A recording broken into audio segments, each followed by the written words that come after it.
강혜신의 오늘의 미국.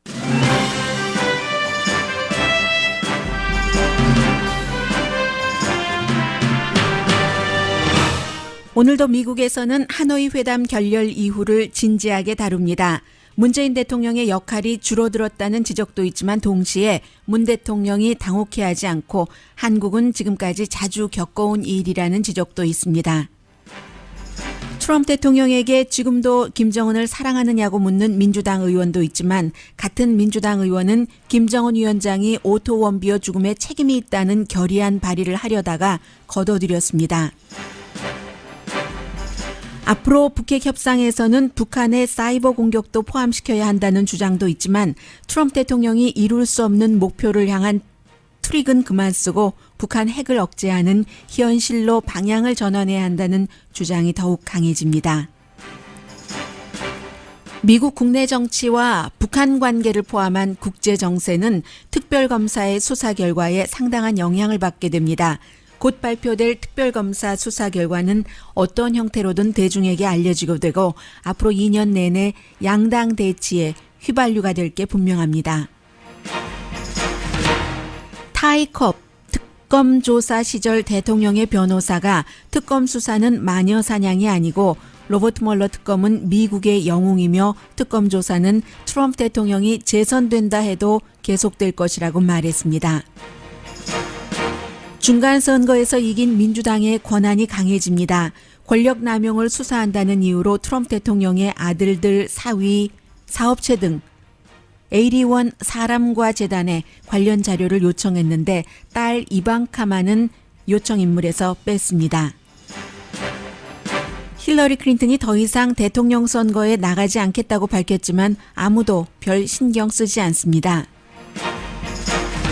트럼프 대통령이 인도와 터키에 대해 관세를 물리지 않는 무역 우대국 대우를 끝냅니다.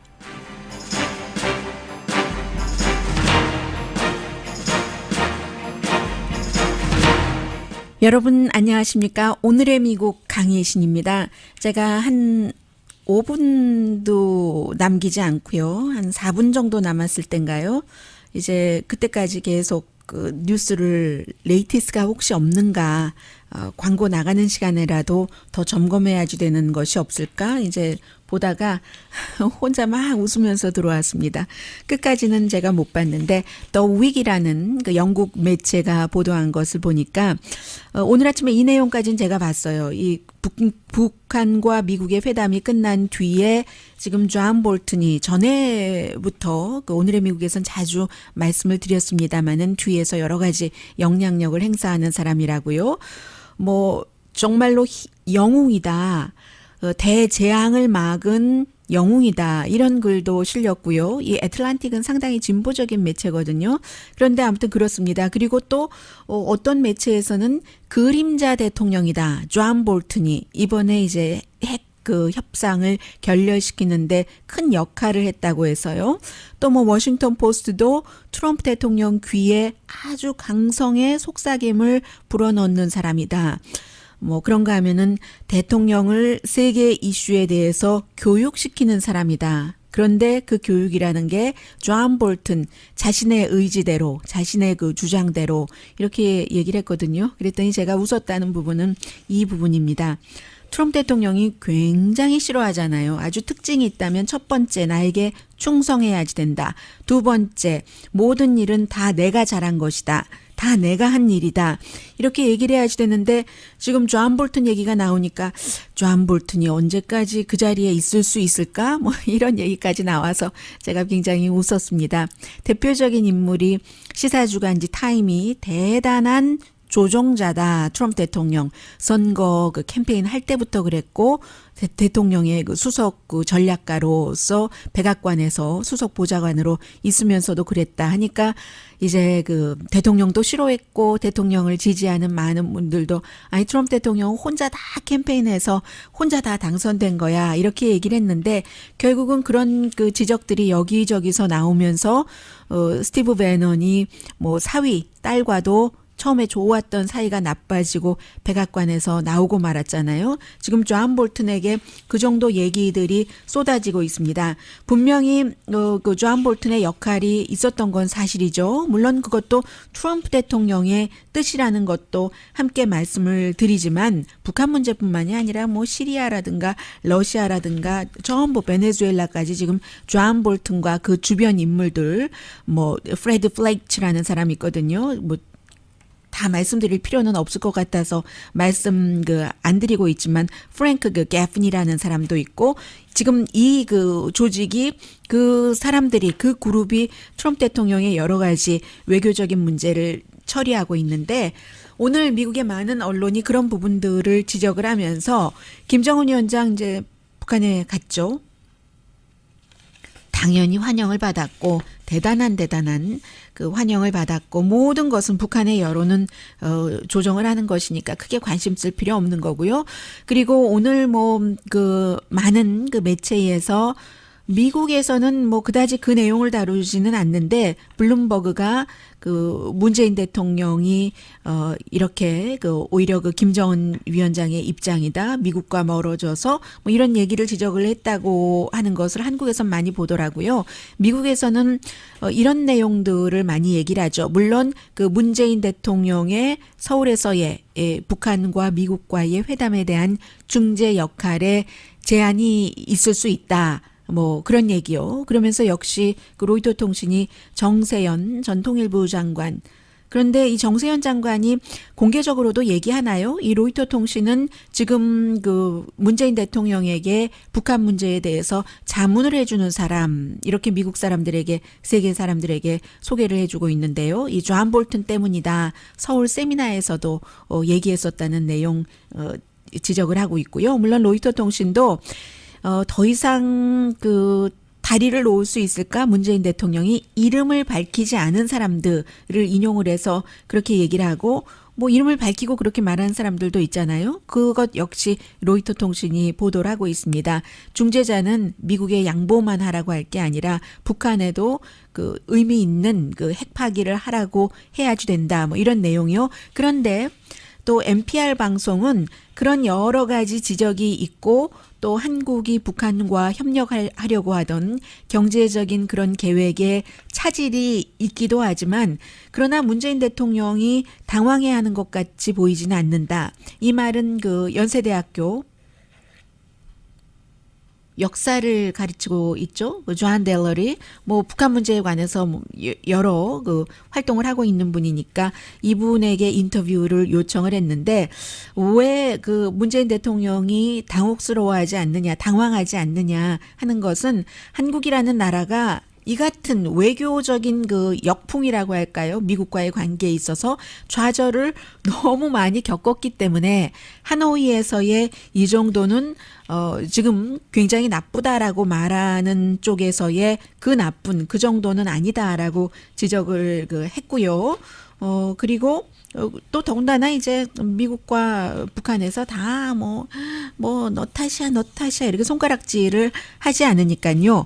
그러나 미국의 환경이 지금 여러 가지거든요. 여러 가지여서 결론이 어떻게 될 것인가 현재로서의 예측은 이제 이 섹션 마지막 부분에 말씀을 드리겠습니다만은 예를 들어서 이제 굉장히 미국에서도 강성이다 하는 그런 매체들에서는 예를 들면 워싱턴 이그제미너요. 워싱턴 포스트가 아니라 지금 하노이에서 김정은 위원장과 트럼프 대통령이 회담하고 있을 때도 북한의 사이버 공격이 계속됐다는 거잖아요.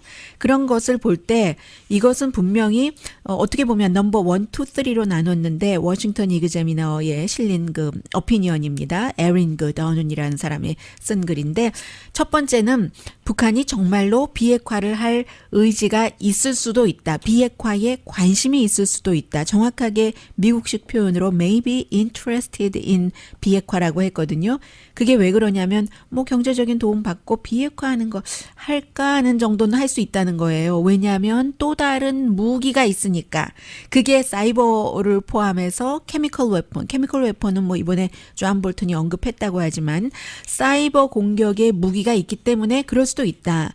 그리고 이제 두 번째는 앞으로 회담을 할 때는 정말로 더 조심하면서 사이버 공격에 관한 부분까지 집어넣어야지 된다. 더 많이 늘어나는 거예요. 자꾸만 인권도 넣으라고 하고 그렇게 한다는 두 번째, 세 번째가 뭐 마찬가지 같은 것인데 반복해서 얘기를 했네요. 이런 주장도 나옵니다.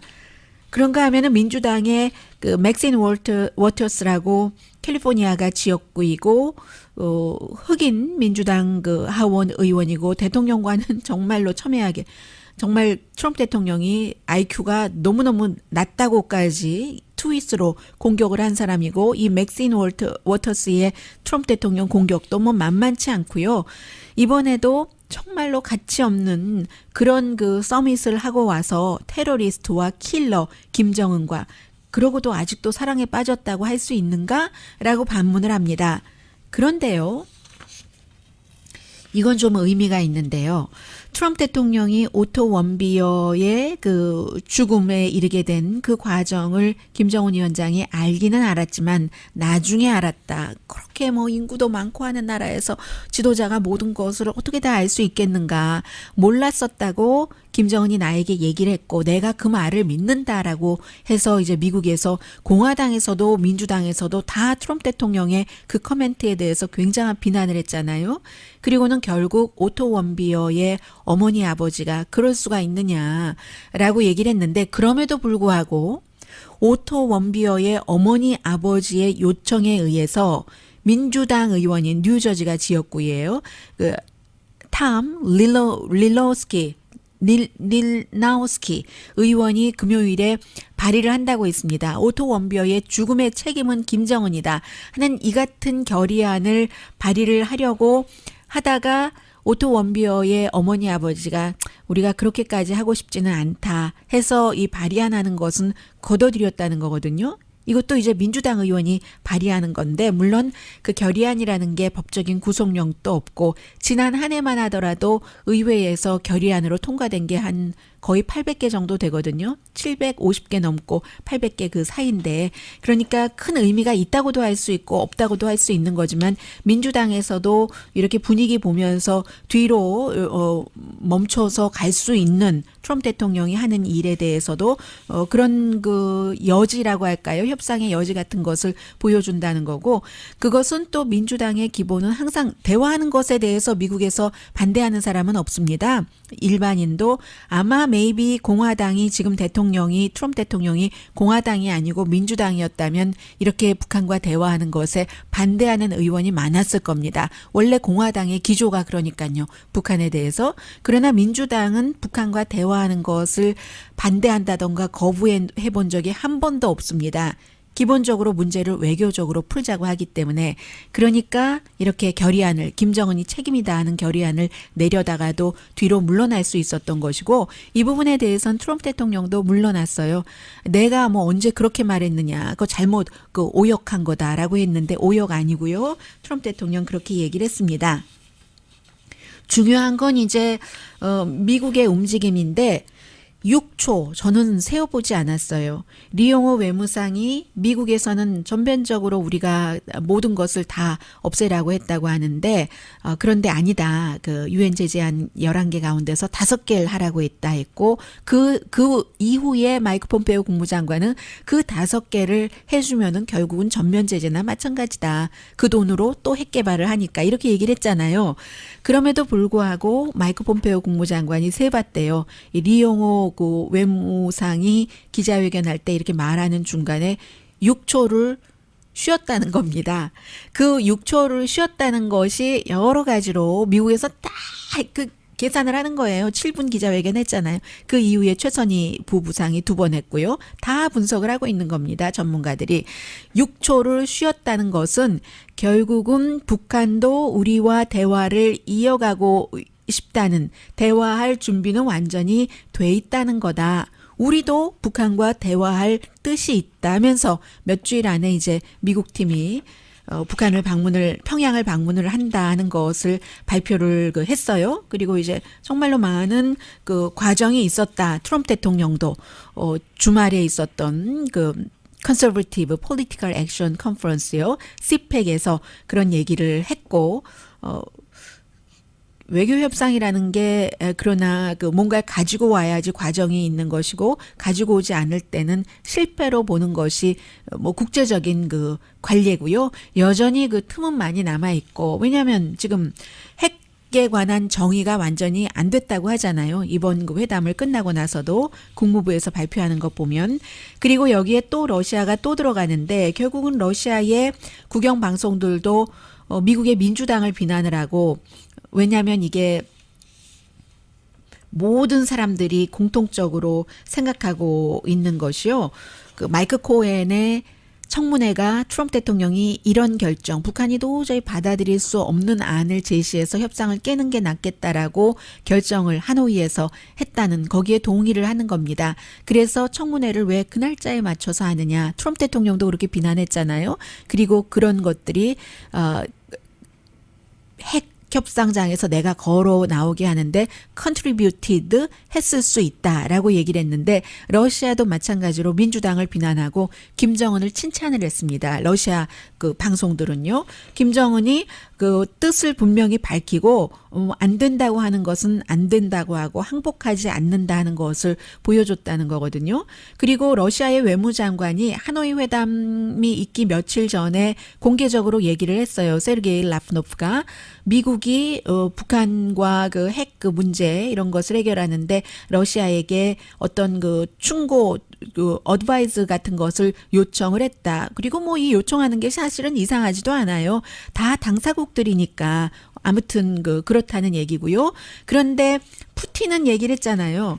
그 풀을 뜯어먹고 살더라도 북한은 핵을 포기하지 않을 것이다라고 말한 사람이 블라디미르 푸틴이라는 것이고 어쨌든 민주당을 비난하는 것에 대해서는 지금 뭐 팍스 TV나 트럼프 대통령이나 이 러시아나 똑같은 거죠.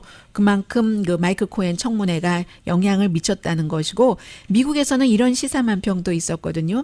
트럼프 대통령이 이제 그 옆에 있는 사람에게 물어봅니다. 북한의 뭐 리용호라든가 세 사람이 이렇게 시사만평이니까요. 김정은 위원장이 가운데 앉아 있고 양쪽에 김영철이랑 그 리용호 외무상과 스파이마스터이겠죠. 국무위원회의 부위원장이요. 그 이제 그런 사람들이 될 텐데 세 사람이 컴퓨터를 같이 이렇게 보고 있는 겁니다. 그랬더니 건너편에서 트럼프 대통령이 자신의 그 자문에게 지금 뭐 하고 있는 거야? 지금 내가 말한 제안을 검토하고 있는 거야? 하니까 그 트럼프 대통령에게 통역해 주는 사람이 아니요. 마이크 코헨 청문회 보고 있는 겁니다. 북한도 다 이제 거기에 따라서 영향을 받으니까 거기에 촉각을 세웠다는 이런 시사만평도 있었는데 어쨌든 러시아 국영방송은 워싱턴의 사보타지 때문에 워싱턴 민주당의 사보타지 하필 그날 코헨 청문회를 하느냐 이것 때문에 이번에 핵협상이 깨졌다 했는데 그 전에 푸틴은 풀 뜯어먹고 살아도 핵을 포기하지 않을 것이다 라고 얘기를 했고요. 그리고 또 중요한 것이 지금 블라디미르 푸틴 러시아 대통령과 김정은 위원장이 만나잖아요. 김정은이 러시아를 방문을 해서 만나는 이것 이제 데이트 날짜를 최종적으로 지금 하고 있는 때거든요. 그러니까 시진핑과도 만나 러시아와도 만나 대통령이요. 미국 대통령과도 몇 번 만나 김정은은 이제 세계적인 지도자로 인정을 받게 되는 겁니다. 그래서 이 판에 정말 이런 보통 때 같으면 상황, 형편, 처지, 아니면 상태라고 표현드릴 텐데 이 판입니다. 정말 필연적인 혼란이 올 수밖에 없었다. 애틀란틱이 하노이의 정상회담은요. 그렇게 얘기하면서 베스트 옵션은 핵 줄이기다. 다 제거 못한다. 이게 이제 애틀란틱이 무슨 뭐 신문이라서 사설 같은 게 있는 게 아니니까 어떤 전문가의 의견을 실었는데 리처드 폰테인이라고 이분이 속해 있는 띵크탱크가 좀 초당적인 띵크탱크예요. 국가 안보를 다루는 Center for New American Security라고 해서요. 해서 결국은 현실을 인식하자. 2008년도에 조지 부시도 강성 자문들 쭉 세워놓고 결국은 북한의 냉각탑 파괴하라고 해서 냉각탑 파괴는 했는데 했잖아요. 그때. 그리고 나서 그 돈은 미국에 청구해서 미국이 줬어요. 그랬는데도 결국은 1년 내에 영변에 그 연료 재생산하지 않느냐. 더 핵 능력이 성장했지 줄어들지 않았다. 그렇게 얘기하면서 트럼프 대통령도 현실을 봐라. 노멀 관계가 되지 않으면은 절대로 북한은 비핵화를 하지 않는다라고 얘기하면서 물론 미국의 국민 여론도 완전한 비핵화를 원하고 있지만 정치 이반자는 현실을 봐야지 된다라고 얘기를 하면서 객관적인 마인드로 가자. 그 객관적인 마인드라는 것은 북한의 모든 핵을 전부 다 끝까지 영계 남길 때까지 파괴하는 것이 아니라 핵이 어느 정도 있으면서 줄이면서 쓰지 않는 억제의 게임으로 가야지 된다 하면서 이미 한미 합동 군사훈련 큰 것은 이름 바꿔서 없애버렸고 그 대신에 이제 미사일 방어 시스템을 한국, 일본 그쪽 주변에 더 강하게 하고 북한 인권 문제도 얘기를 하고 북한이 바깥에 정보를 더 많이 일반인들도 접속할 수 있도록 늘리고 그게 이제 오랜 시간이 흘러가면은 북한 체제 변화가 될 수 있으니까는요. 그렇게 해라 하면서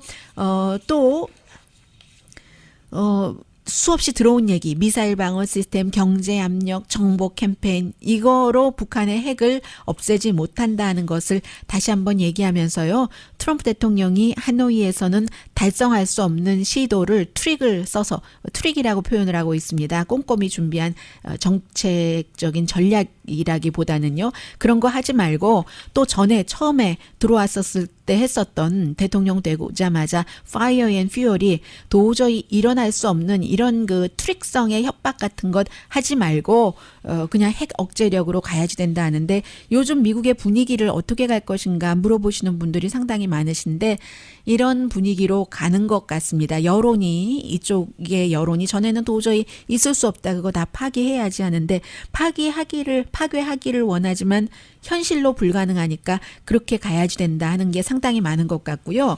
지금 또 일부에서는 한국에서는 지금 트럼프 대통령 쪽에서도 다른 옵션이 있다라고 하는 게 북한을 공격하는 것이라고 얘기하지만 공격이요. 그거 절대로 가능하지 않습니다. 똑같은 거예요. 지금 왜 과거에 3번의 대통령이 클린턴, 부시, 오바마가 전략적인 인내를 할 수밖에 없었는가 하는 것을 지금 트럼프 대통령이 겪고 있는 거잖아요. 완전한 핵파기가 안 된다는 것. 그것만큼이나 동등한 비율로 북한을 군사적인 공격을 한다. 이것도 똑같이 불가능합니다. 그건 다 나와 있는 거예요. 이미 분석으로. 그러니까는 아무리 트럼프 대통령이 정보국의 분석을 믿지 않는다 하더라도 지금 결국은 그쪽의 방향으로 가잖아요. 그러니까 이 두 가지가 불가능할 때는 북한을 핵 억제를 시키면서 협상하는 수밖에 없다. 이게 현재로서는 가장 합리적인 답이라고 보는 그런 여론이 좀 강해집니다.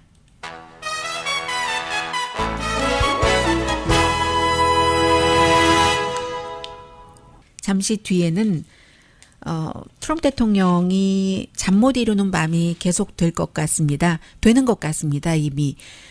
왜냐하면 일반인들은 생활의 변화에서 크게 느끼지 못하지만 아직은요. 중간선거에서 민주당이 하원에서나마 다수당이 됐다는 것은 전방위적으로 트럼프 대통령을 모든 면에서 압박을 할 수 있는 권리가 생겼다는 거거든요. 지난 2년 동안 보지 못한 일들이 지금 다 일어나고 있다는 거거든요. 의미 있는 조사가 있을 수도 있는. 그래서 이제 사람과 재단을 포함해서 이제 81이라고밖에 말씀드릴 수가 없었어요. 사람, 재단 몇 개라고 할 수도 없고 사람 몇 개라고 할 수도 없고 그렇게 이제 자료를 요청했는데 이방카 트럼프만 왜 빠졌을까요? 이것도 아주 영리한 계산이죠. 잠시 뒤에 전합니다.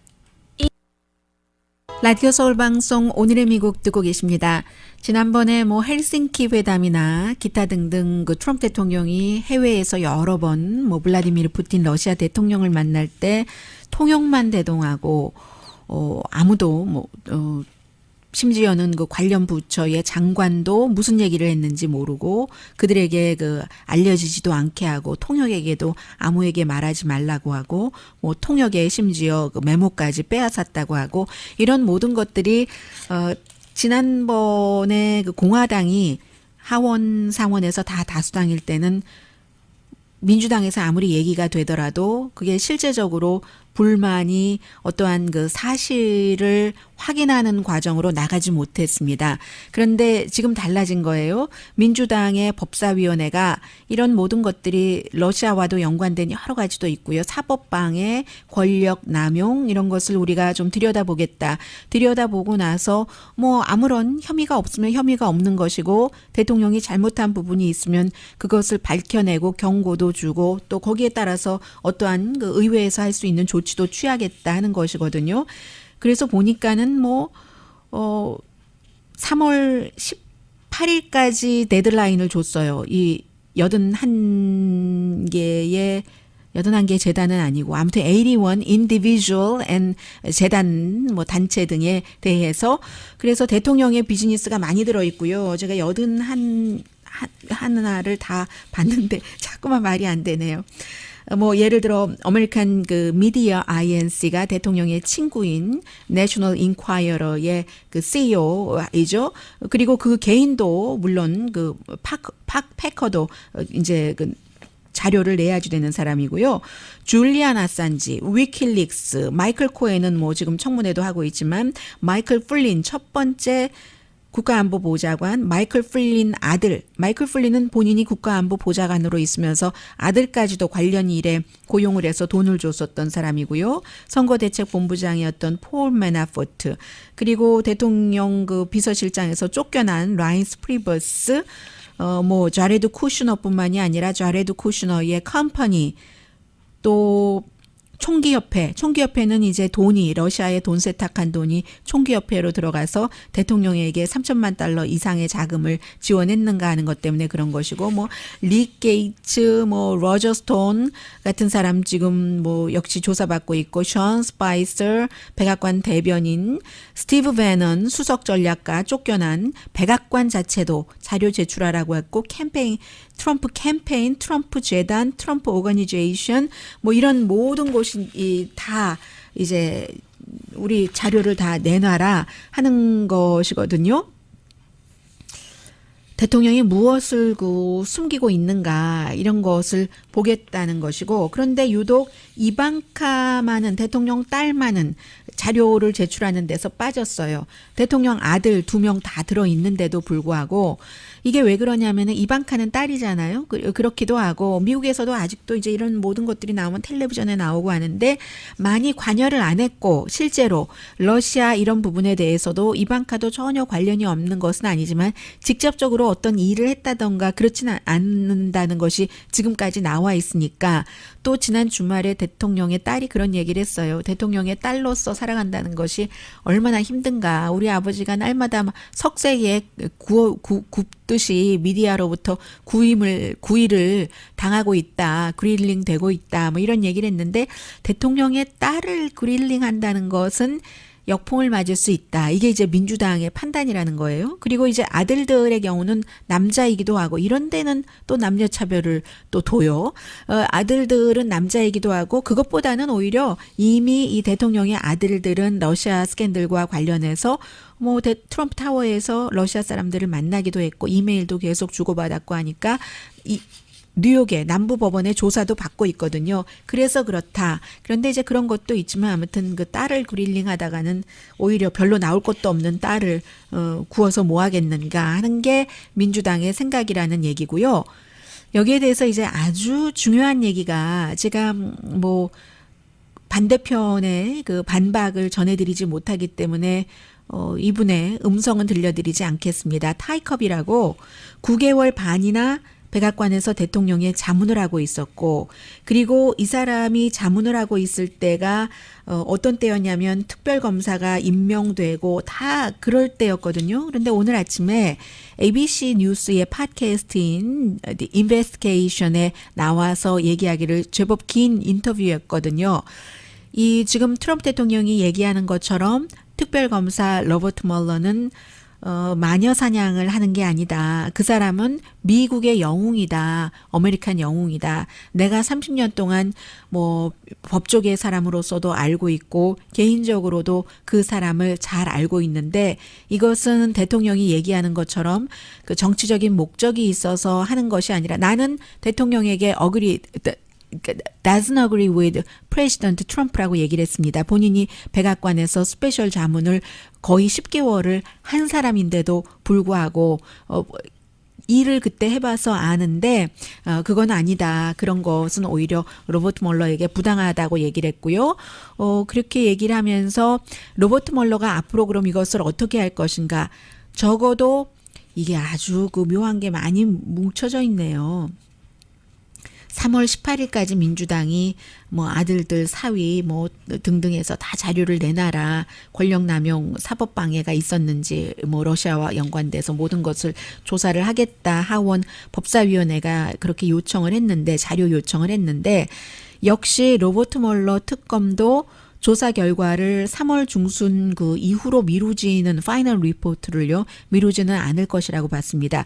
그렇게 되면은 이 모든 것을 당연히 의회의 연방 법무장관이 그 서머리는 하게 돼 있거든요. 서머리는 하게 돼 있고 일반에게는 어느 정도 공개하느냐도 법무장관이 결정을 하는데 이 사람은 이제 뭐 아주 그 뭐라고 말씀드리면 되나요? 뭐 전문가 중에 전문가잖아요. 아무리 법무장관이 부분적으로만 의회에 리포트를 한다고 하더라도 그 내용은 다 새어나오게 돼 있다.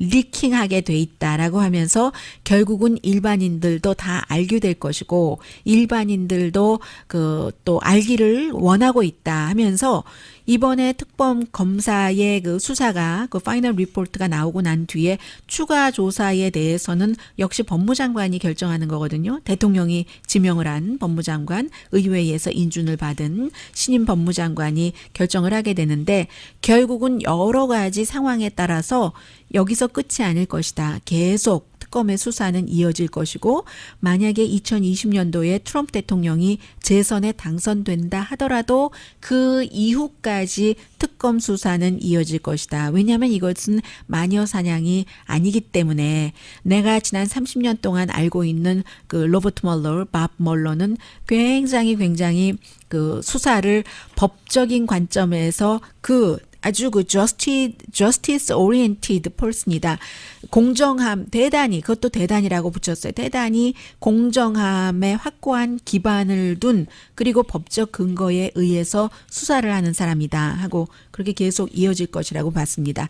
그러니까 트럼프 대통령의 잠 못 이루는 밤이 이어지는 거죠. 2017년도 5월 17일에 지금 이제 물러난다고 하는 곧 부장관 로드 로젠스타인에 의해서 특별검사가 임명이 돼서 그래서 이제 쭉 이렇게 왔는데 글쎄요.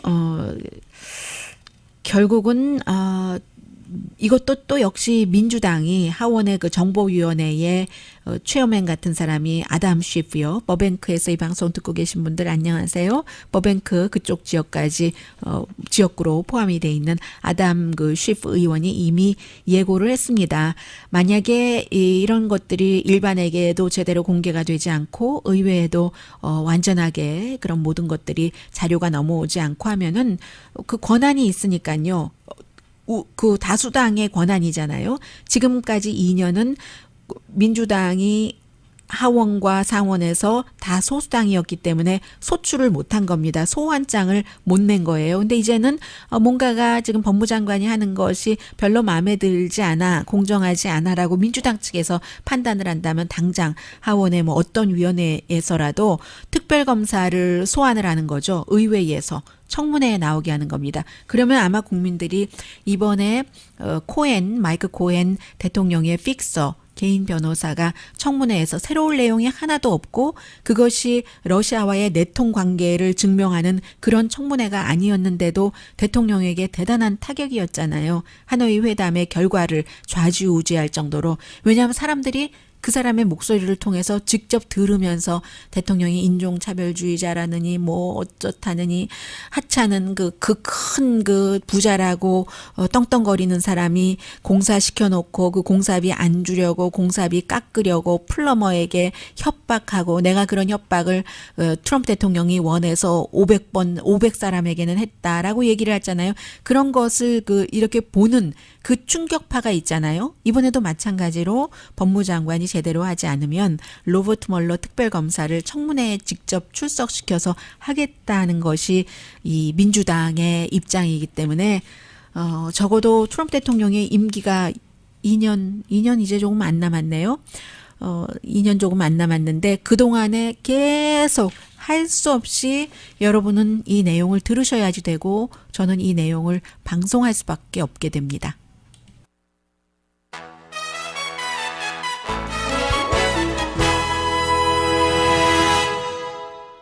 라디오 서울 방송 오늘의 미국 듣고 계십니다. 네, 부자들 리스트 오늘 나왔네요. 엄청난 부자들 많고 그 안에 한국 부자도 있고 미국 부자도 있고 하는데 트럼프 대통령은 1년 전보다는 단계가 51단계 뛰어 올랐다네요. 포브스의 부자들 단계 보니까 뭐 돈은 같은데요.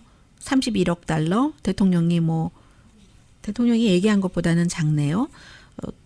그래서 751번째인가요? 이 정도밖에 안 되나요? 네. 제가 뭐 돈이 누가 몇이다 하는 게 뭐 중요한 의미이긴 하지만 큰 의미일까 싶어서 자세히 안 봤는데 그런 것 같아요. 그리고 트럼프 타워에서는 돈이 잃어버렸는데요. 마이애미 골프 코스 여기서도 많이 마이너스가 났는데 그렇게 싫어하는 캘리포니아주 또 그 뉴욕주의 빌딩이 올랐대요. 30% 정도 소유가 돼 있는 지난해에 한 100만 1000만억 오르는 값이 이 정도 되는군요. 100만 1000만억 1억 6천만 달러 정도가 올랐고 뭐 그랬다고 하고 뭐 아마존 뭐 제프 베조스 돈 많네요. 190억 달러인가요? 그리고 페이스북 87억 달러. 좀 내려갔죠. 페이스북은 여러 가지 뭐 정치적인 것에도 휘말리고 페이스북의 어떤 신뢰도 또한 페이스북이 너무 애플이나 이런 데에 비해서 비윤리적으로 돈을 밝힌다. 이런 이미지가 이제 사람들에게 들어가고 그다음에 뭐 인스타그램이라든가 새로운 그 매체가 많이 생겨서요. 자, 그리고 이런 것도 또 하나의 변화죠. 트럼프 대통령이 인도와 그 여러 가지 관계 그 퍼시픽 태평양도 아니고 인도 태평양이라고 부르던가요, 요즘에?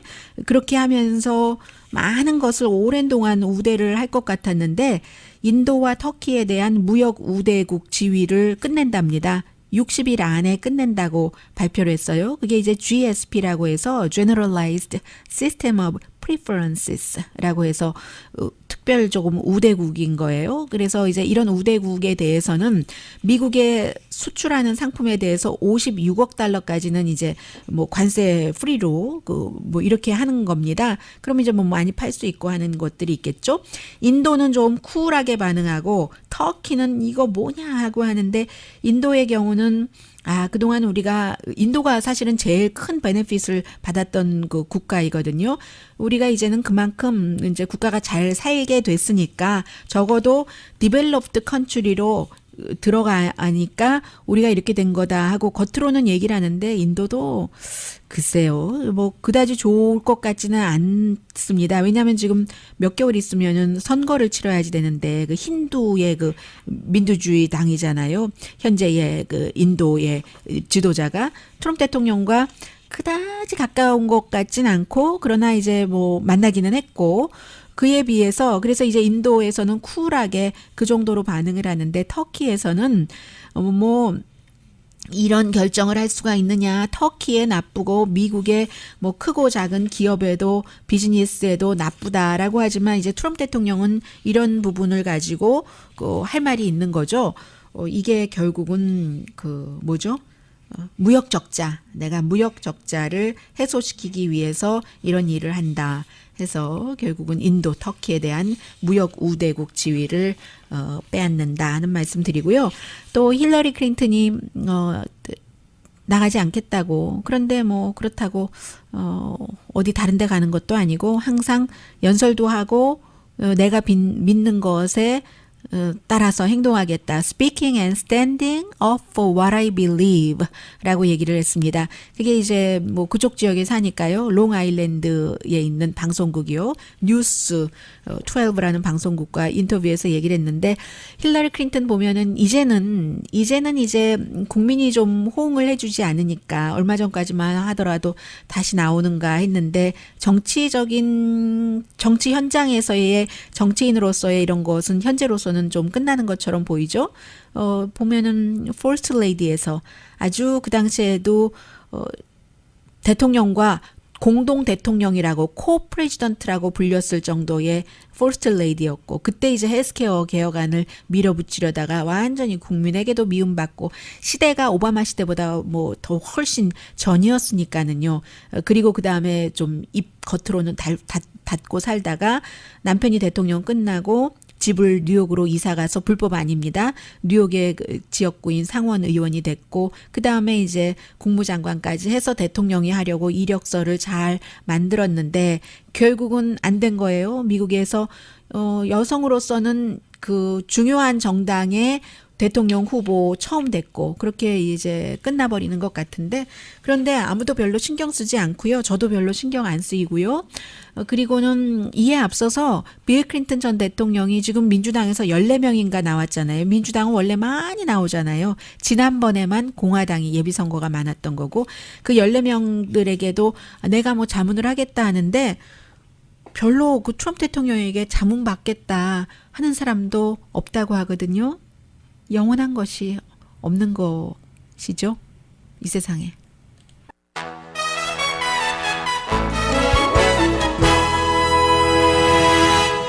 라디오 서울 방송 오늘의 미국 듣고 계십니다. 네, 지금 그 미국에서는 이스라엘에 대해서 특히 이제 정치인들이 그 비난을 하면은 난리가 나죠. 말 그대로. 그런데 이게 참 젊음이라 가능한 것 같기도 하고요.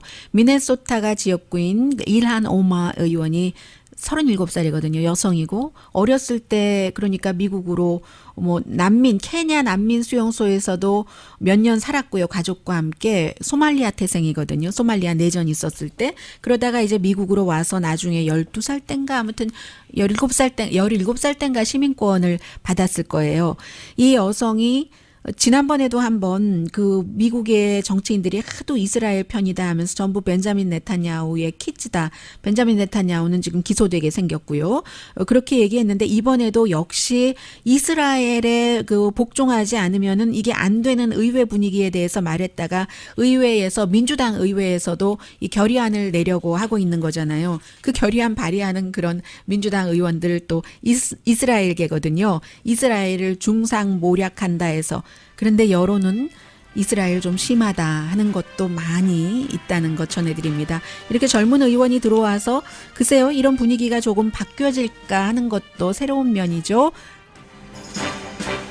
네, 존 볼튼의 또 다른 힘으로 베네수엘라의 그 과이도 국회의장 나 대통령입니다 하는 사람이 뭐 콜롬비아 이제 베네수엘라 밖에서 9일을 있다가 돌아갔는데 돌아간 그 길은 유럽의 그런 그 외교관들이 맞이해서 체포되지는 않았고요. 체포하면 미국에서 군사 공격한다는 식으로 위협했잖아요. 그 공항이 또 그 시모누 보부아르 공항이거든요.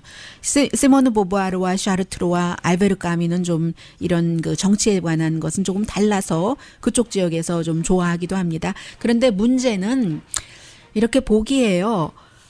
다 좋다고 말씀드릴 수도 없습니다. 아무튼 그 미국의 그 베네수엘라 문제를 미국의 등을 업고 해결하려고 하는 베네수엘라도 참 안 됐다 하는 생각은 밖에서 하고 있는 것 같습니다. 강혜신이었습니다.